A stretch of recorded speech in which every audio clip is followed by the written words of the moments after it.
Shalom bien-aimé dans le Seigneur, que Dieu te bénisse énormément et je te souhaite un excellent jeûne au nom de Jésus dans la présence de Dieu.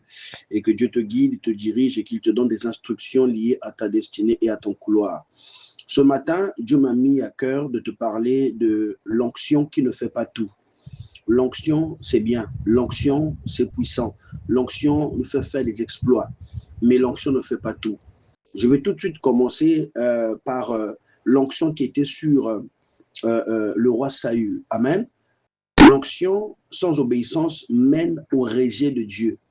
L'onction sans l'obéissance à la parole de Dieu mène au rejet de Dieu.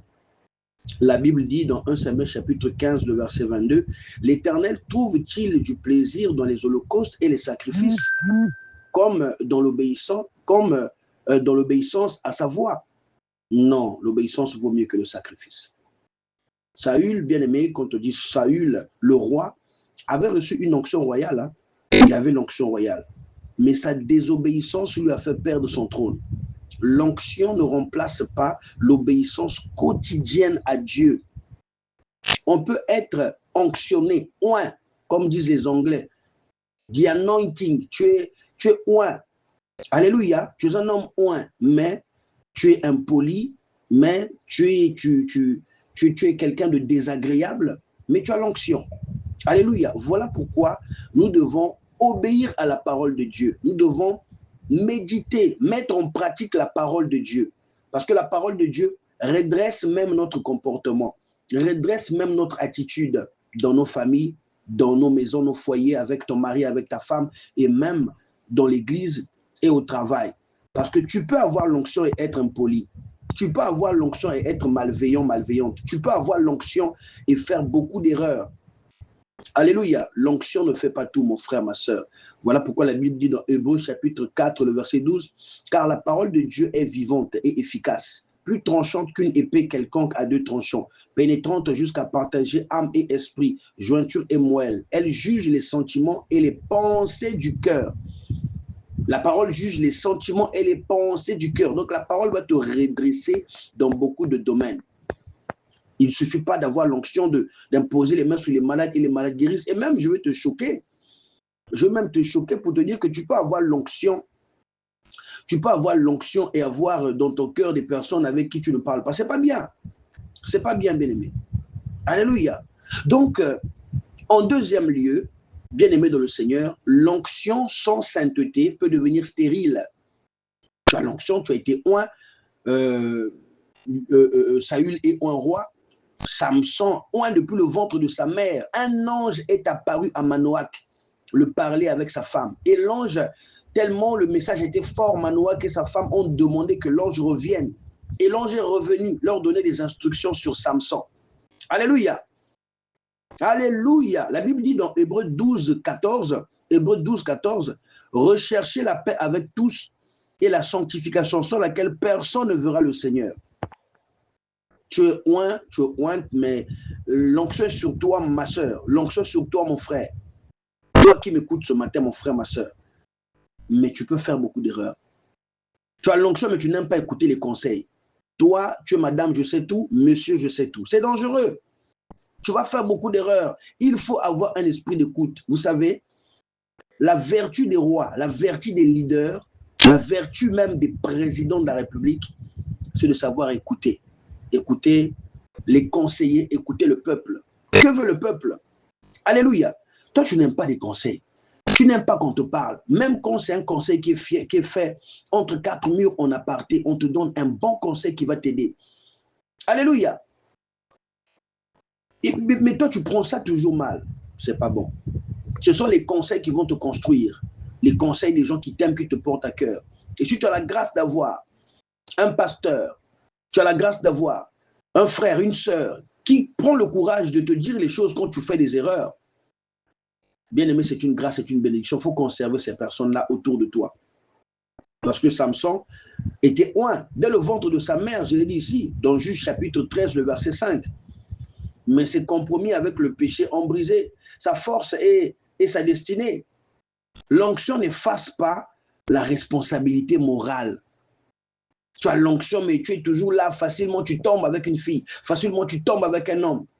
Tu as l'onction, ah bon, l'onction. Bien aimé, Dieu peut t'utiliser alors que tu viens de pécher avec quelqu'un, tu viens de pécher avec une femme, avec un homme. Tu arrives comme ça, il y a urgence. Dieu peut t'utiliser. Utilisation puissamment. Tu te dis, ah, je viens de pécher, mais Dieu vient de me donner l'onction de guérir les malades. Dieu est un Dieu d'utilisation aussi. Il peut t'utiliser comme un portable jetable. Au Congo, ici, ce n'est pas encore établi, mais à l'époque, on avait des appareils photo jetables ici au Congo.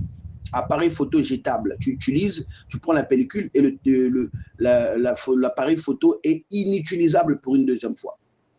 Et en Europe, aux États-Unis, les criminels utilisent beaucoup des appareils, des téléphones portables jetables.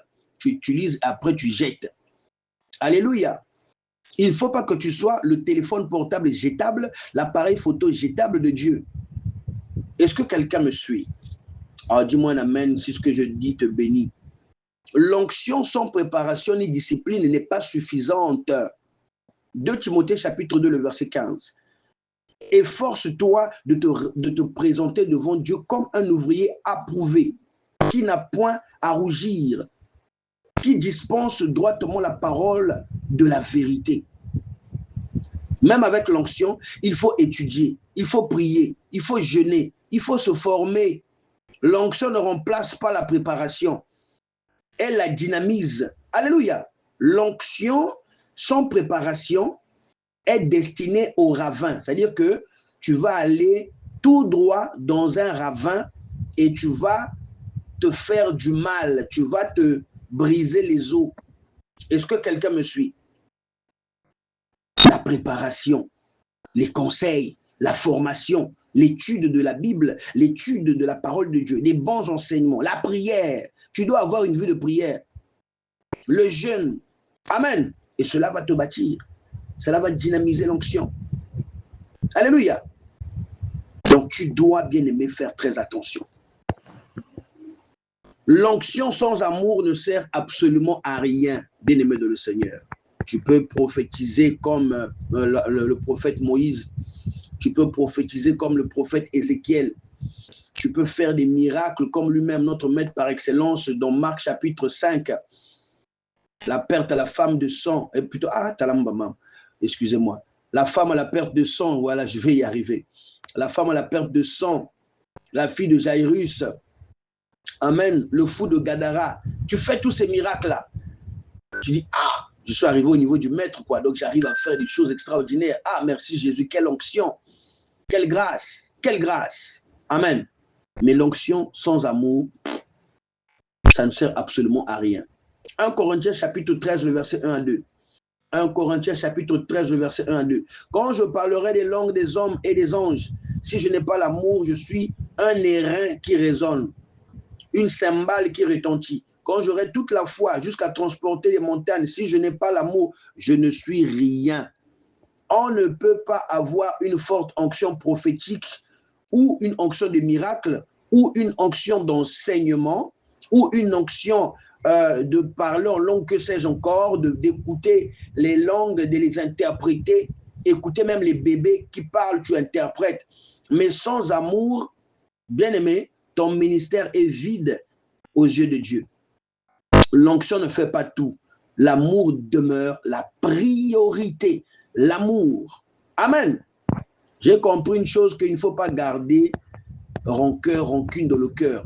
Il ne faut pas dormir en colère. Il ne faut pas se laisser aller à la colère. Ces choses-là, c'est des tues-onctions, c'est des tues l'amour de Dieu. Amen. Il ne faut pas. Parce que lorsque tu gardes dans ton cœur ces choses, tu sens mauvais spirituellement. Tu as comme une poubelle que tu transportes dans ton cœur et ce n'est pas bien pour toi, pour ton intimité avec Dieu. L'amour, pardonne à ceux qui t'ont fait du mal. Pardonne sincèrement. Passe à autre chose. Amen. Et vis une vie de bonheur, de grâce, d'amour, de partage. C'est important. Tout le monde ne va pas t'aimer. Tout le monde ne va pas te valider. Tout le monde ne va pas te célébrer. Mais tu as des gens qui vont te célébrer, des gens qui vont t'aimer sincèrement, des gens qui vont te le dire, te le prouver par des gestes. Amen. Ne cherche pas la validation de tout le monde, mais la validation de Dieu d'abord. Alléluia. Et ne te frustre pas, ne te blesse pas. Aime tout le monde. Aime même tes ennemis. J'aime cette parole qui est dure, qui dit, quand ton ennemi a faim, donne-lui à manger. Quand ton ennemi a soif, donne-lui à boire. Ah, le verset là, ça finit avec nous. Hein. Alléluia. Et le dernier point que je veux soulever ce matin, pour ce thème que Dieu m'a mis à cœur, l'onction ne fait pas tout. L'onction, son caractère peut faire du mal. Galates chapitre 5, le verset 22 à 23. Galates chapitre 5, le verset 22 à 23. Mais le fruit de l'esprit, c'est l'amour, la joie, la paix, la patience, la bonté, la bénignité, la fidélité, la douceur, la tempérance. L'onction est un don. Le fruit est un caractère. Alléluia. Parce que beaucoup tombent à cause d'un caractère non formé, malgré une onction visible. Alléluia. Malgré que tu manifestes l'onction, on voit que tu as l'onction, tu as la grâce. En tout cas, Dieu t'utilise puissamment, les dons spirituels, en tout cas, se manifestent puissamment. Mais tu ne développes pas, tu ne donnes pas, sinon que les fruits de l'esprit, on ne les voit pas en toi. Il n'y a pas d'amour, il n'y a pas la joie, il n'y a pas la paix, il n'y a pas la patience, il n'y a pas la bonté, il n'y a pas la bénignité, il n'y a pas la fidélité, il n'y a pas la douceur, il n'y a pas la tempérance. Ton onction ne sert absolument à rien à ce moment-là, devant le Seigneur et devant Dieu. Donc, bien aimé, l'onction est précieuse. L'onction est difficile. Hein? Ah, l'onction pour avoir ça, c'est difficile. Alléluia. C'est Dieu qui nous donne l'onction. C'est Dieu qui nous donne l'onction par sa grâce. Difficile à conserver, j'allais dire. Difficile à porter. Parce que tu as dans ton sein comme un bébé avec des interdits. Quand une femme est enceinte, elle a des interdits. Elle ne peut plus faire n'importe quoi. Elle ne peut plus aller n'importe où. Il y a même des nourritures qu'elle ne peut plus manger. L'alimentation change. L'onction est précieuse. Mais elle n'est pas une garantie de succès spirituel ou de succès ministériel. Il y a des gens qui ont l'onction qui sont morts avant l'âge. Il y a des gens qui ont l'onction qui ont détruit leur propre église, leur propre ministère, par manque d'esprit d'écoute, manque d'humilité. Alléluia. Tu as l'onction, mais tu n'es pas humble. Tu as l'orgueil. L'ego est surdimensionné. C'est dangereux. C'est dangereux. Les gens vont fuir. L'onction est précieuse, mais elle n'est pas une grande, excusez-moi, mais elle n'est pas une garantie, quoi, la garantie pour le succès. Alléluia. Et ce que je te dis là, mon bien-aimé, moi-même, je fais beaucoup d'efforts sur ces choses. Je fais beaucoup d'efforts. J'étais un grand colérique à cause des frustrations, des blessures, de beaucoup de choses. Grand colérique à Osaranve. Hein? Nakata Kamo, Nagi Motabitumba. Et pourtant, je n'ai pas le visage, hein. Quand je n'ai pas le visage de ces gens-là, un visage à logique. J'ai un visage des gens bien, des enfants bien. Moi, parfois, il y a des moments où, même quand j'étais petit, quand je vais acheter le manioc, je parle pour moi, mon koutoubin, la personne te répond en français. Il dit, oh, mon enfant, il répond en français. V, il y a une figure à battre français. Il dit, oh, comment ça? Donc, battre français, qui a une figure à bas. Alléluia. Mais à un moment donné, dans mon adolescence, j'étais devenu un vrai bandit. Pas bandit comme aujourd'hui pour découper les gens avec les machettes. Non, nous, à notre époque, on était dans les temples des Kamo. Il y avait des groupes de combat. On partait à Misongo, on partait à Mota, on partait à Vungu. Des groupes de combat, tout ça là, on tapait casse-bouteille, Coca-Cola, tu tapes la tête à quelqu'un. Coup de tête, Moutmeloal. Coup de tête, Moutmeloal, 7 fois. Mettez la même quoi, ramasser ma poubelle. On a fait ces choses, que Dieu nous pardonne. J'ai fait ma confession, j'ai été baptisé, je suis un homme de Dieu. Tout ça, c'est derrière moi. Mais c'est tout simplement pour te dire que l'onction, c'est bien, elle est précieuse, mais elle ne garantit pas le succès dans tous les domaines. Elle doit s'accompagner de l'obéissance, de la sainteté, de la préparation, de l'amour, de la maturité spirituelle. Alléluia. L'onction, sans fondement, s'effondre, mon bien-aimé. L'onction, quand il n'y a pas de fondement là, ça va s'effondrer comme un château de cartes. Alléluia. La fondation, c'est Christ Jésus et sa parole. Que Dieu vous bénisse et que Dieu bénisse sa parole. Bon week-end à tous. Encore bon jeûne à tous.